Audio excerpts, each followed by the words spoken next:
ઔદ્યોગિક નગરીમાં ચોમાસાની શરૂઆત થતાની સાથે ખાડીઓ તથા કાંસમાં કેમિકલયુક્ત પાણી વહેવાનું શરૂ થઈ જતું હોય છે। 2 દિવસ પહેલાં થયેલ કમોસમી વરસાદમાં ઠેર ઠેર કેમિકલયુક્ત પાણી જોવા મળ્યું હતું। ઉછાલી અને દડાલ ગામ પાસે માછલીઓના મોત બાદ એઆઈએના હોદ્દેદારો તથા પર્યાવરણ પ્રેમીઓએ સ્થળની મુલાકાત લીધી હતી। તપાસ બાદ અંકલેશ્વર ઉદ્યોગ મંડળના ઉપપ્રમુખે માછલીના મોતે ઝઘડિયા જીઆઈડીસી તરફથી આવતી ઉભેર ખાડીના પાણીના કારણે થયો હોવાનું જણાવ્યું હતું। આ વાતની જાણ થતાં જ ઝઘડિયા એસ્ટેટના એન્વાયરમેન્ટ કમિટી જીપીસીબી અને નોટિફાઈડ અધિકારીઓને સાથે રાખી ઝઘડિયાથી ઉછાલી અલગ અલગ સ્થળે તપાસ કરાવી પાણીના નમૂના લઈ દૂષિત પાણી તેમનું નહીં હોવાનો દાવો કર્યો હતો।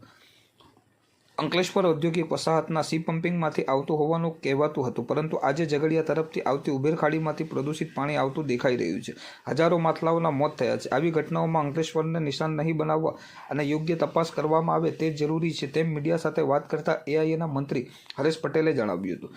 ઝઘડિયાથી ઉછાલી ગામ સુધી જીપીસીબી ઝઘડિયા નોટિફાઈડ અધિકારી સાથે ટીમે તપાસ કરી હતી। આ પ્રદૂષિત પાણી ઝઘડિયા જીઆઈડીસીમાંથી નીકળતું નથી। તપાસમાં અનેક સ્થળેથી નમૂના લેવામાં આવ્યા છે અને એક પણ જગ્યાએ માછલા મરેલા જોવા મળ્યા નથી। પાણી ક્યાંથી આવે છે તે દિશામાં જીપીસીબી હાલ તો તપાસ કરી રહી છે।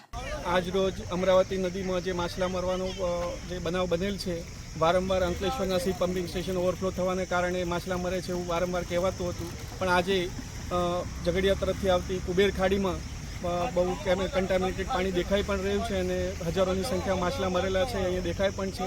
અત્રે જે ગેમીની તેમજ જીપીસીબીની ટીમ અને પર્યાવરણ સુરક્ષા મંડળ પણ હાજર છે। અંકલેશ્વર એસોસિએશનના નોટિફાઈડના બધા જ હોદ્દેદારો હાજર છે, જેથી કરીને વિનંતી કરીએ છીએ કે વારંવાર અંકલેશ્વરને જ ટાર્ગેટ કરવામાં ન આવે અને આ બનાવની તપાસ થાય।